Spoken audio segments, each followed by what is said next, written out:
Good morning, all. Good Good morning sir. morning, sir.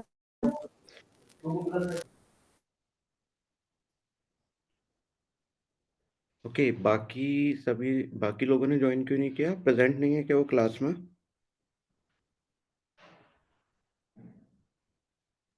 Sir class में join हो रहे हैं। तो ज्वाइन हो रहे हैं।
सभी ज्वाइन हो गए फिर से?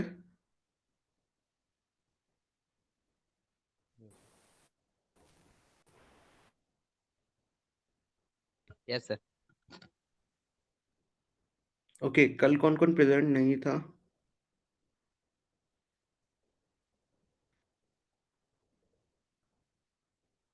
प्रांशु, सर मैं भी नहीं थी। रजनी, तनिष। प्रेजेंट क्यों नहीं थे आप कल?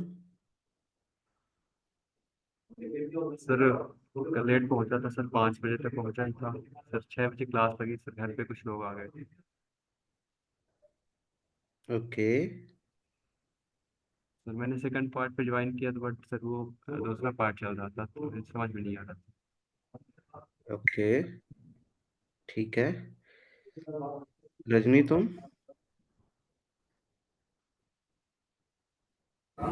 सर नेटवर्क की प्रॉब्लम रहती है, आवाज़ बिल्कुल भी नहीं आती।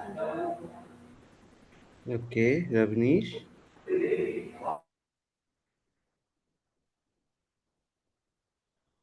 सर मैं कल था फर्स्ट वाले लेक्चर में था, बट सेकंड वाले में मेरा नेट खत्म हो गया था, तो कल ज्वाइन कर रहा था बट हो ही नहीं रहा। ओके, ठीक है। नेक्स्ट टाइम अगर आप क्लास अटेंड नहीं करोगे तो वैलिड रीजन लेके आना, ठीक है? सो अब ये सिली रीजंस मत दो। नाइट नहीं था, कोई आ गया था, ठीक है? सो वीडियो मिल गई कल की? नो सर, था। अभी सर अपलोड नहीं है। ये सर आ गई। ठीक है। सो सर जिन्होंने कल की क्लास अपलोड की हो गई। थी उन्होंने एजेक्स का कोड बना लिया है, क्योंकि कल कल तक रवनीश का आ गया है मेरे पास, अंकित का आ गया है, बाकी और सर पूनम। मैं भी बस क्लास के बाद कर दूंगी। कर लिया है, बस वो शेयर नहीं किया है सर ओके, सूर्यांशु, क्लास में भी। तनिष। सर कर लूंगा सर, मैं कर दूंगा सर।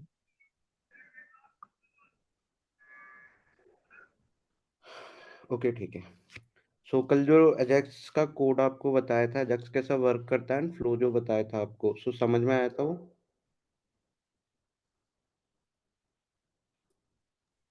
सर कल नेटवर्क इशू बहुत ज़्यादा था, तो क्या आप एक बार और एक्सप्लेन कर देंगे? सर वीडियो है? आवाज़ भी नहीं।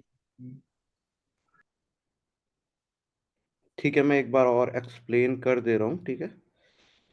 अभी अब वॉइस आ रही है सभी को properly? Yes sir. Yes sir. Yes.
Screen visible है? Yes sir. ओके। सो कल ये हमारा कोड था एजेक्स का, ठीक है। अब पीडीएफ में, सो बेसिकली एजेक्स किस लिए यूज करते हैं हम? सिंक्रोनस जावास्क्रिप्ट एंड एक्सएमएल, इसका फुल फॉर्म होता है, ठीक है। अब इसे हम एपीआई कॉलिंग के लिए यूज करते हैं या फिर किसी भी थर्ड पार्टी यूआरएल के डेटा को गेट करने के लिए यूज करते हैं, ठीक है। So without refreshing your page, ये आपके पेज को चेंज कर देता है with the help of DOM manipulation, ठीक है। अब यहाँ पे मल्टीपल मेथड्स होती हैं। एक ऑब्जेक्ट बनता है हमारे एजेक्स के अंदर एक्सएमएल एचटीटीपी रिक्वेस्ट नेम से। जो हमने न्यू कीवर्ड लगाया है, इसका मतलब होता है कि एक न्यू ऑब्जेक्ट बनाओ और वेयर एक्स एचटीटीपी के अंदर स्टोर कर लो। अब जब हमारे एक न्यू ऑब्जेक्ट मिल जाता है एक्सएमएल एचटीटीपी रिक्वेस्ट का, तो ये हमें मल्टीपल मेथड्स प्रोवाइड कराता है, जैसे रेडी स्टेट हो गया, ओपन हो गया एंड सैंड हो गया। सो रेडी स्टेट क्या होता है? रेडी स्टेट एक प्रॉपर्टी होती है एक्सएमएल एचटीटीपी रिक्वेस्ट ऑब्जेक्ट की, जो कि मल्टीपल स्टेटस को होल्ड करके रखती है। हर एक स्टेटस का एक अलग वैल्यू रहती है, 0 की अलग होती है, 1 की अलग होती है, 2 3 4 इनकी वैल्यूज अलग अलग होती हैं।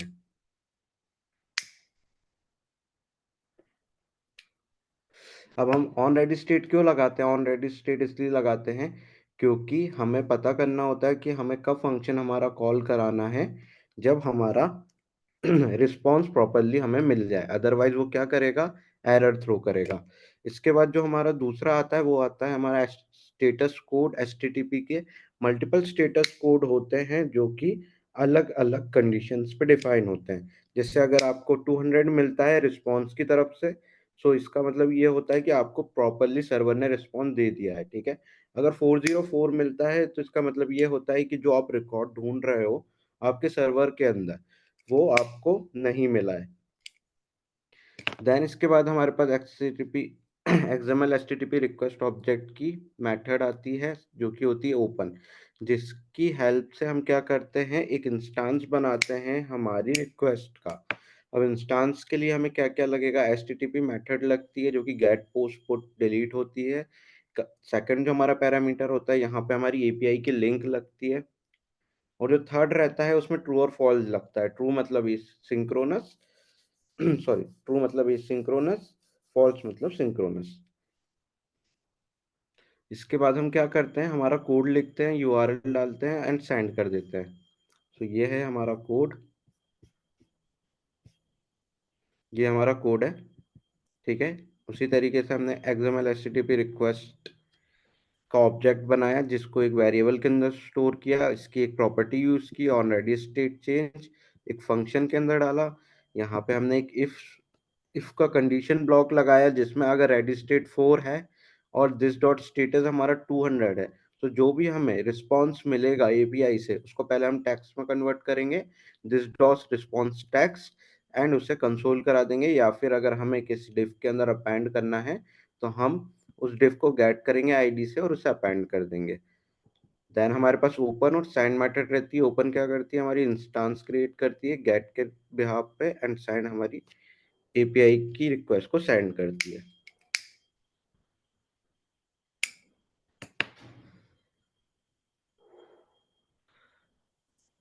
ये समझ में आया? Yes sir. ओके। सो कल मैंने बोला था स्टेटस कोड पढ़ के आना, स्टेटस कोड के बाद फिर मैंने बोला था एसिंक्रोनस सिंक्रोनस पढ़ना है आपको, पढ़ के आए हो?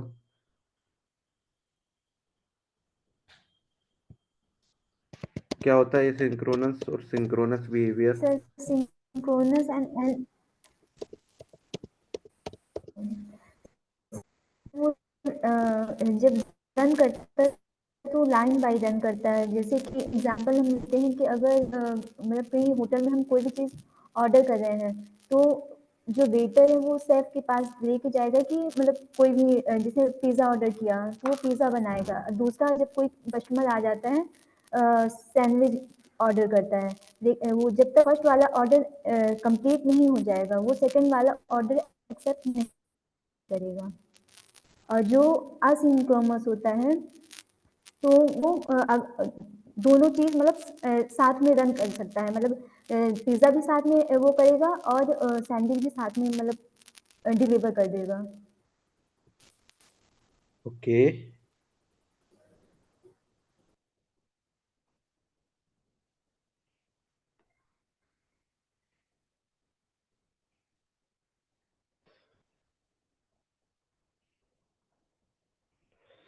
Anyone else?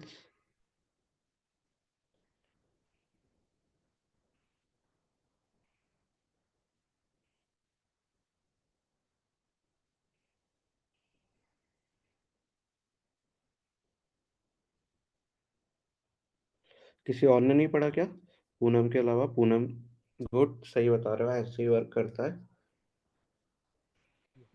सो इसे टेक्निकल में कौन समझा पाएगा? ये तो एग्जाम्पल के थ्रू हो गया, टेक्निकल लैंग्वेज में किसी को पता है? सर सिंक्रोनस ये होता है कि सर एक पर्टिकुलर लाइन ऑफ कोड जैसे होते हैं वो कोड को लाइन बाय लाइन एग्जीक्यूट करता है। और एसिंक्रोनस ऐसा होता है कि कोई भी पर्टिकुलर टास्क होता है वो तुरंत ही उसको परफॉर्म करता है, मतलब उसमें वेट नहीं करना पड़ता है कि उसके पहले की कोई टास्क मतलब कोड एग्जीक्यूट हो रहा हो या कुछ हो रहा हो, तो वो तुरंत एसिंक्रोनस में तुरंत कोड एग्जीक्यूट हो जाता है। सिंक्रोनस में अगर कोई कोड एग्जीक्यूट हो रहा हो तो उसके फिनिश होने के बाद ही वो दूसरा कोड एग्जीक्यूट होता है। ओके तनिष, सही है बट 100% करेक्ट नहीं है। Anyone else? अमन, ट्राई करो, पढ़ के आए हो अमन सिंक्रोनस या सिंक्रोनस?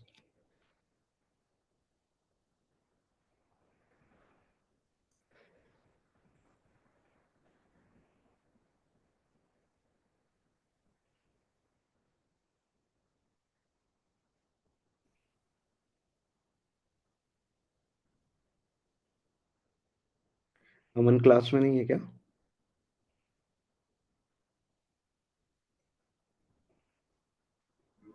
सर वो घर से नहीं ज्वाइन किया। ओके। ठीक है।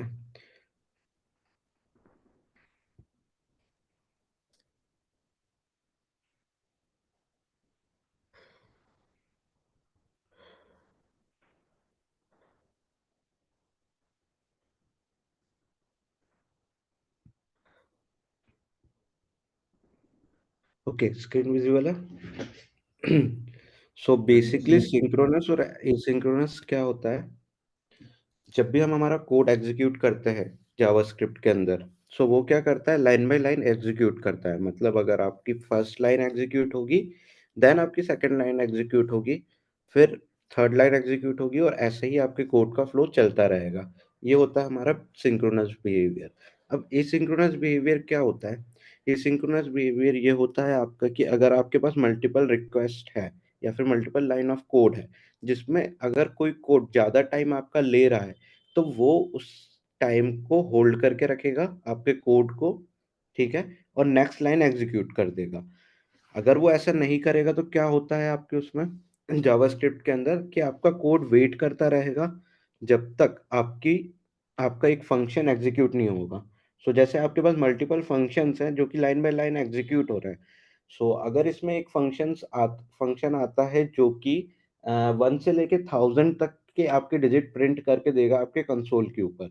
और बाकी जो फंक्शंस है वो सिर्फ और सिर्फ क्या करेंगे, आपका नेम प्रिंट करके देंगे। ठीक है, सो जो नेम प्रिंट का टाइम ऑफ एग्जीक्यूशन रहेगा वो कुछ रहेगा 1 मिली सेकेंड, एंड जो आपका फॉर लूप चलेगा 1 से 1000 तक का प्रिंट करने में डिजिट्स, सो उसका कोड ऑफ एग्जीक्यूशन रहेगा 20 सेकेंड्स। ठीक है, सो क्या करती है जावास्क्रिप्ट, जावास्क्रिप्ट ये करती है कि जैसे ही आपका कोड रन होता है जो कि टाइम टेकन रहता है ज़्यादा, तो उसे डाल देती है वो कॉल स्टैक में।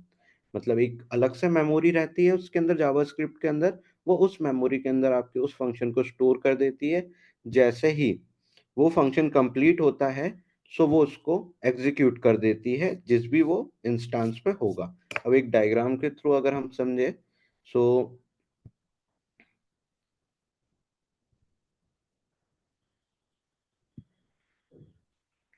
ये जावास्क्रिप्ट का कंपाइलेशन की इमेज है, कैसे कोड कंपाइल होता है। सो सिंक सिंक्रोनस में क्या होगा, ये देखो पैरेलल लाइन चल रही है, रिक्वेस्ट पहले फर्स्ट वाला ब्लॉक कंप्लीट होगा एग्जीक्यूट होना, जैसे ही वो कंप्लीट हो जाएगा फिर सेकंड वाला ब्लॉक रन होगा, फिर थर्ड, फिर फोर्थ। ठीक है, बट अगर हम एसिंक लें, सो एसिंक में क्या होता है, फर्स्ट वाला चलेगा, अगर उस सेकंड वाले ब्लॉक पे आया, सेकंड वाला ब्लॉक अगर उसका टाइम ले रहा है एग्जीक्यूट होने में, तो वो इसका वेट नहीं करेगा कि जब तक यहीं पे रहे और फिर वो थर्ड वाले को एग्जीक्यूट करे। सो वो ऐसा नहीं करेगा। ये सिंक्रोनस क्या करता है, जैसे ही उसे पता चलता है कि ये वाली रिक्वेस्ट ज़्यादा टाइम ले रही है, सो वो उसे पैरेलली रन करने लगता है। पैरेलली मतलब एक अलग से मेमोरी एड्रेस पे उसे रन करता है, देन वो थर्ड वाला एग्जीक्यूट करेगा, फोर्थ वाला करेगा, फिफ्थ वाला करेगा। जैसे ही जो हमारी रिक्वेस्ट रहेगी जिसमें ज़्यादा टाइम लग रहा है वो पूरी एग्जीक्यूट हो जाएगी, इसके बाद वो उस रिक्वेस्ट को कॉल बैक के अंदर डाल देगा। तो ये होता है हमारा एसिंक बिहेवियर।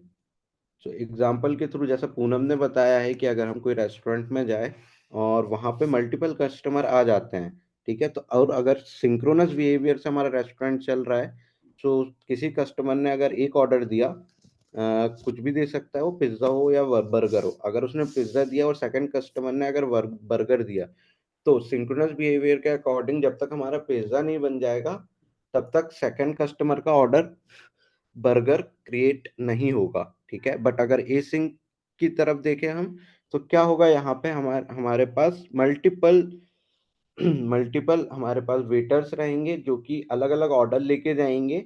सो आपका पिज्ज़ा अलग प्रिपेयर हो रहा होगा और आपका बर्गर अलग प्रिपेयर हो रहा होगा। तो सपोज अगर पिज्ज़ा में ज़्यादा टाइम लग रहा है प्रिपेयर होने में, सो पहले हमें बर्गर मिल जाएगा, देन जैसे ही पिज्ज़ा प्रिपेयर होगा सो हमें पिज्ज़ा उस बर्गर के बाद मिलेगा।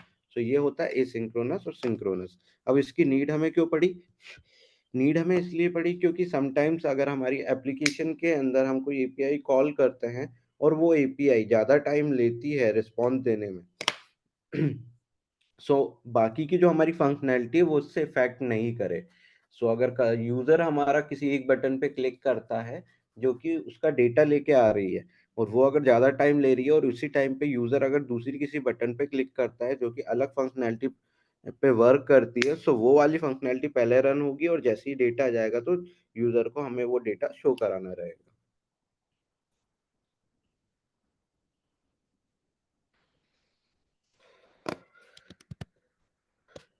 समझ में आया ये? Yes sir. Yes. Yes sir. ठीक है,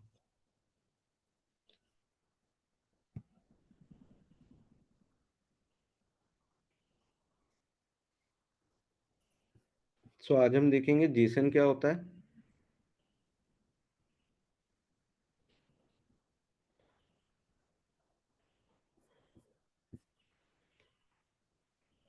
पूनम पढ़ो, व्हाट इज जेसन।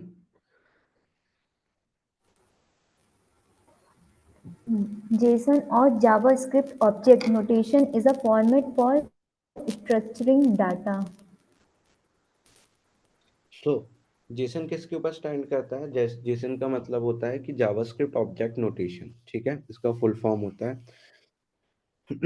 अब ये हमें किस लिए यूज में होता है, जब भी हमें सर्वर एक रिस्पॉन्स देता है, सो हमें वो रिस्पॉन्स किस में देता है, डायरेक्ट जेसन के फॉर्मेट में देता है। कुछ अभी जो 2024 में जो डिजाइन चल रहा है रिस्पॉन्स का, वो चल रहा है जेसन के फॉर्म में। ठीक है, सो जेसन जस्ट लाइक ऑब्जेक्ट होता है, बट कुछ डिफरेंस होता है, वो आगे एक्सप्लेन करूंगा मैं। सो जेसन के अंदर भी की और वैल्यू में आपका स्टोर रहता है डेटा, ठीक है। अब इसके बाद अगर हम देखें तो लाइक एक्सएमएल, जो कि एक फॉर्मेटिंग डेटा देता है, हमें प्रोवाइड करता है, जो हमने कल देखा था, तो वो क्या किस फॉर्म में प्रोवाइड कर रहा था हमें? टेक्स्ट फॉर्म में। अ,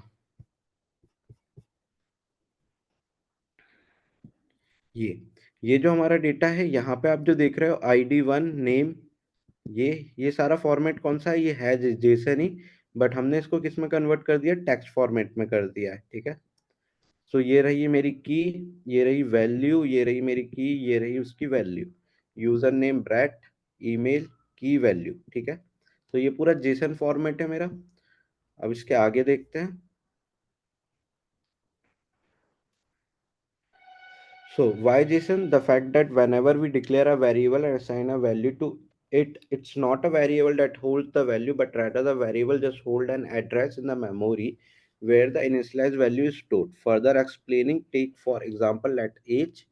So ये हमें क्या बता रहा है कि जब भी हम एक जेसन क्रिएट करेंगे, सो नॉर्मली हम क्या करते हैं किसी भी लैंग्वेज के अंदर, जब भी हम कोई डेटा होल्ड करके रखते हैं किसी वेरिएबल के अंदर, तो वो क्या करता है? मेमोरी में एक एड्रेस जनरेट करके रखता है और उसको पॉइंट करता है। यस। ठीक है। अब जेसन किस लिए यूज में हो रहा है? क्योंकि जेसन ह्यूमन रीडेबल और राइटेबल में मतलब ह्यूमंस को रीड करने में और राइट करने में प्रॉब्लम क्रिएट नहीं होती है, इजिली रीड भी हो जाता है और इजिली राइट भी हो जाता है। अब light weight text based data interchange format which means it is simpler to read and write when compare to XML. अब ये जो हमारे मेमोरी के अंदर स्पेस होल्ड करता है जेसन, वो टेक्स्ट बेस से कम होता है। मतलब जो भी रिस्पॉन्स हमें मिलेगा, अगर वो टेक्स्ट बेस रहेगा, सो वो हमारे मेमोरी के अंदर ज़्यादा स्पेस होल्ड करके रखेगा, और जेसन में अगर वो भेज रहा है, सो वो कम स्पेस में स्टोर कर लेगा हमारे डेटा को। दैट्स वाई जेसन के अंदर हम डेटा को स्टोर भी करते हैं, और रिस्पॉन्स सर्वर से जो रिस्पॉन्स आता है वो भी जेसन के फॉर्मेट में ही आता है।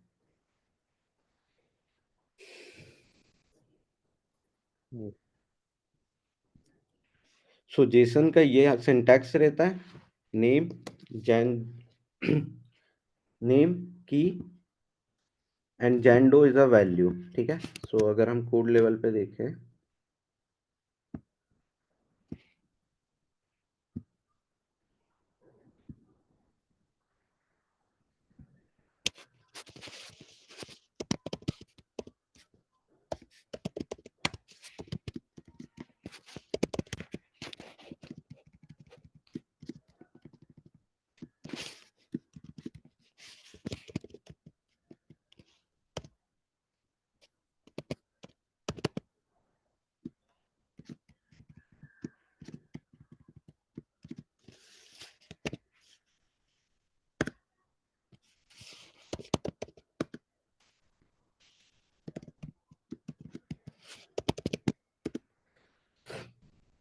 सो जस्ट लाइक अ जावास्क्रिप्ट ऑब्जेक्ट, अगर हमें जेसन क्रिएट करना है तो की वैल्यू में हमें क्रिएट करना होगा। सो हम दो तरीके से क्रिएट कर सकते हैं, या तो हमारी की को हम स्ट्रिंग के अंदर दे सकते हैं,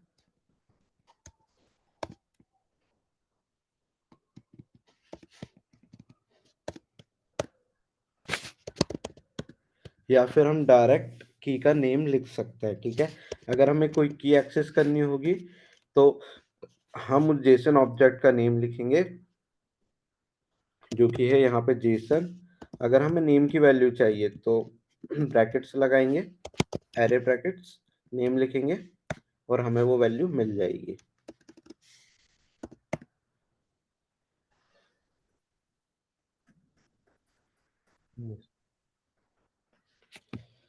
ठीक है। अब जेसन की मल्टीपल मेथड्स होती हैं, यहाँ तक का समझ में आया? Yes sir. Yes sir. So object सभी ने पढ़े थे। सो ऑब्जेक्ट की तरह ही होता है, ठीक है। जो मेथड्स है उसकी भी ऑब्जेक्ट की तरह ही चलेगी।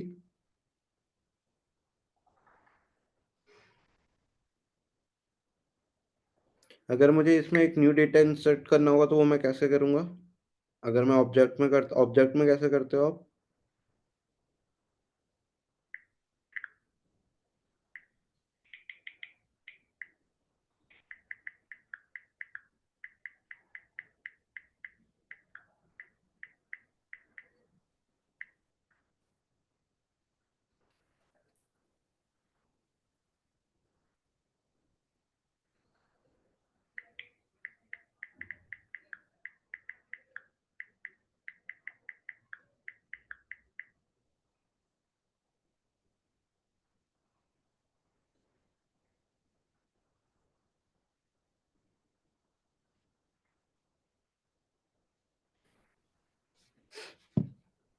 तो इसकी एक मेथड होती है जेसन की,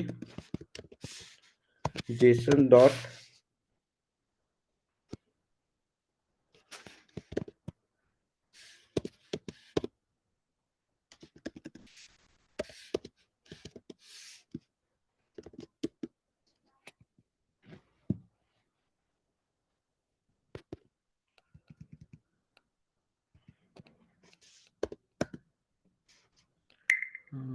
स्ट्रिंगिफाई।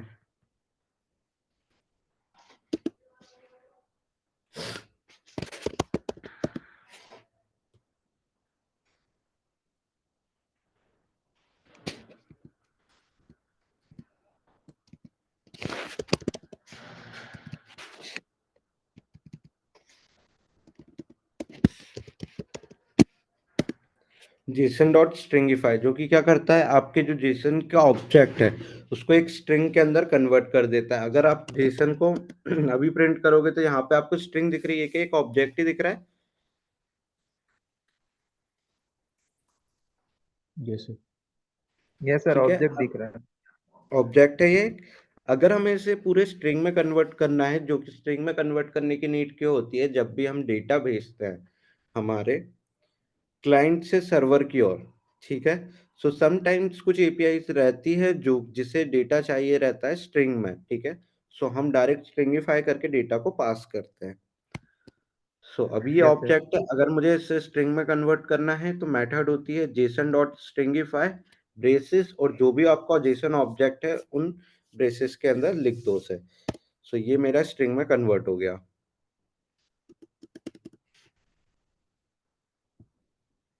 अगर मुझे किसी और वेरिएबल के अंदर स्टोर करना है, new Jason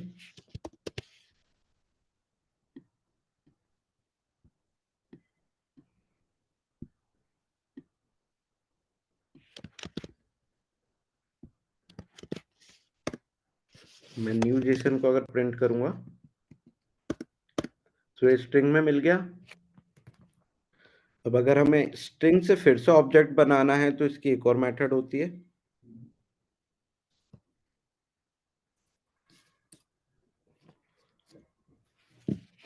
Jason dot parse.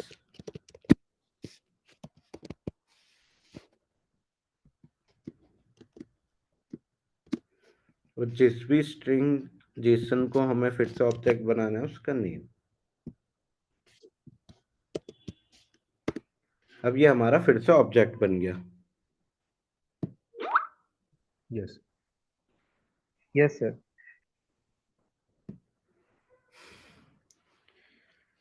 सो ये मेथड होती है जेसन की।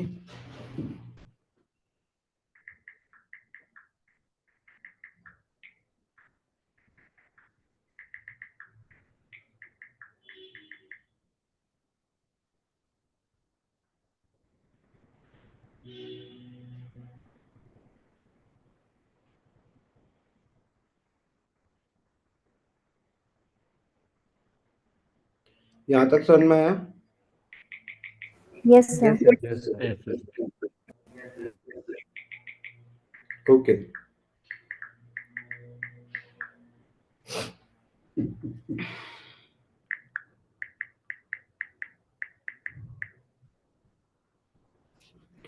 ओके, सो कल हमने देखा था कि हमें क्या मिल रहा है। हमें जब एपीआई से डेटा कॉल करने की हमने कौन सी मेथड देखी थी? कल हमने देखी थी अजैक्स, ठीक है। अब हम देखेंगे इसके आगे कि फैच कैसे हमारे डेटा को गेट करती है एपीआई के थ्रू।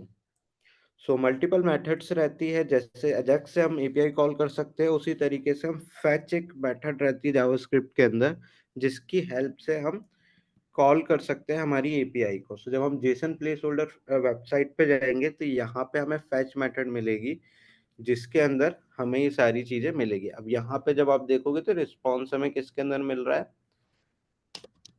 जेसन के फॉर्मेट में मिल रहा है, इस एपीआई के अंदर। ठीक है, अगर मैं इसे कॉल करूं,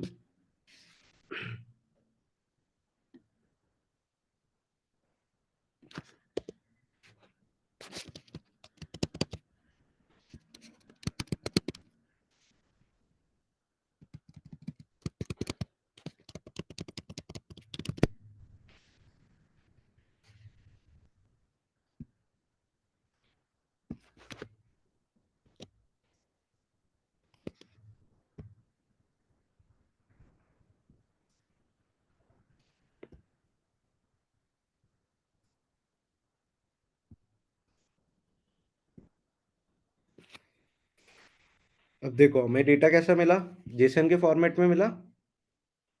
यस यस सर। कल तक जो हमें डेटा टेक्स्ट फॉर्मेट में मिल रहा था, अब वो हमें जेसन के फॉर्मेट में मिल गया। सो आपको रीड करने में क्या इजी लग रहा है, टेक्स्ट फॉर्मेट या जेसन फॉर्मेट जिसके अंदर जेसन पूरा डेटा। फॉर्मेट। सो इसलिए जो भी हमें डेटा गेट करना है वो अब हमें जेसन फॉर्मेट में गेट करना है, टेक्स्ट फॉर्मेट में गेट नहीं करना है। और जो भी हम शो कराएंगे डेटा, अब वो हम जेसन फॉर्मेट में शो कराएंगे। ठीक है, सो अगर मैं यहाँ पे थोड़ी सी चीजें चेंज कर दूं, सपोज पोस्ट वाली, पोस्ट आई थिंक यही होती है एपीआई,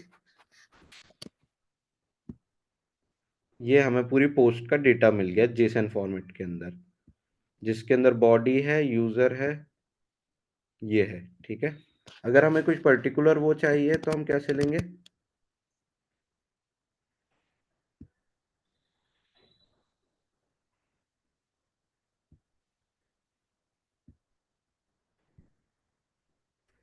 यहाँ पे हम यूजर्स करते हैं।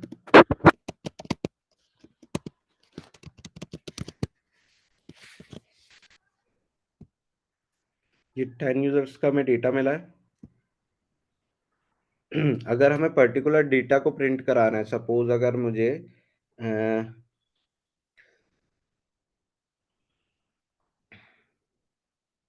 जो मेरा सेकंड वाला डेटा है